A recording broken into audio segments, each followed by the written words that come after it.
Well, another week, another new opponent for the Marshall Thundering Herd, and head coach Doc Holliday was back at the podium Tuesday afternoon to break down his team's preparation for this week's opponent, the Kent State Golden Flashes. Now, Kent State will bring the seldom-seen triple option here into Huntington Saturday, and Coach Holliday says that offensive scheme will test his defense in ways they haven't been challenged so far.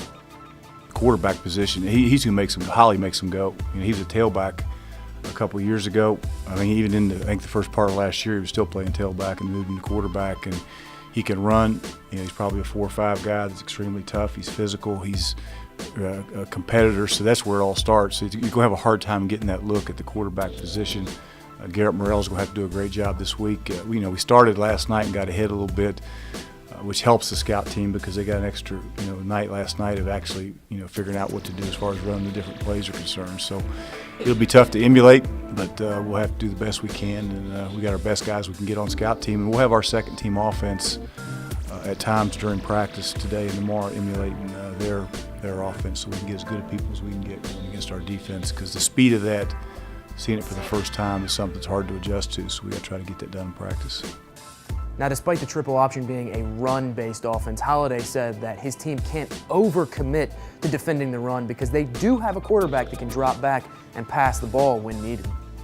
Well, what gets you is, they'll, as you mentioned, you get your safeties involved in the run game. You're going to put your corners out there in one-on-one situations, and that happens. And they haven't thrown the ball a lot, but when they do, they've created some big plays. They've had some big plays with some posts over top and some things where they've ran by people because corners, or as you mentioned, didn't have their eyes right, and safeties are actually involved in supporting the run. So you're basically in zero coverage out there with corners at times that have to be able to get their job done. So, they, like I say, you have to commit so many people to stopping the triple option. Then, on the other hand, you got the ability to fake off of that and throw the ball down the field. So you got to be able to do both, and our guys have to do a great job this week preparing for that.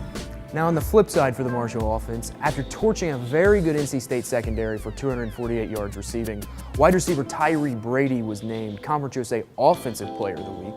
Coach Holliday says he's been impressed with what he's seen from the transfer wide receiver so far this season, but he also says he thinks that Brady's performances will help open up the running game as well. I don't think there's any question. Like I say, when you have a guy that can make plays out there one-on-one, if you put him one-on-one,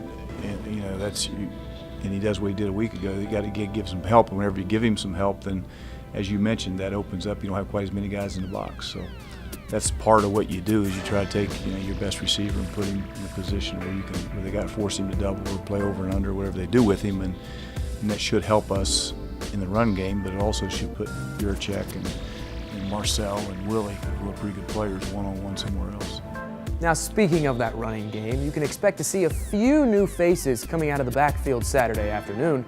Marshall expects to get dynamic playmaker Tyler King back for Saturday's game. But head coach Doc Holliday also said Tuesday afternoon to expect to see Keon Davis starting at the running back position, saying he's liked what he's seen from Davis every time he's touched the ball this season.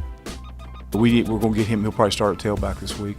He has, as you mentioned, he's been very productive, and so he'll and Trey's done some good things too. And like I said, we just like the Revis situation. We're going to need them all, guys. We need Trey. We need him. I want Tyler King to get in the game Saturday. I think he didn't get him in last Saturday because he hadn't played in 3 weeks. He had an infection. Only practiced 3 times. So hopefully we can get him going this week and get him going too. So I'm anxious to. Keon has been very productive whenever he's touched the football. So he's earned the opportunity to get more touches. Well, the Thundering Herd will look to get back to their winning ways this Saturday as they welcome the Golden Flashes into Jones C. Edwards Stadium. The game is set for a 6:30 p.m. kickoff, and you can catch it on the CUSA.TV network. You can also watch it on the Stadium Television Network, so don't forget to check your local listings for that one. For HerdZone.com, I'm Jake Griffith.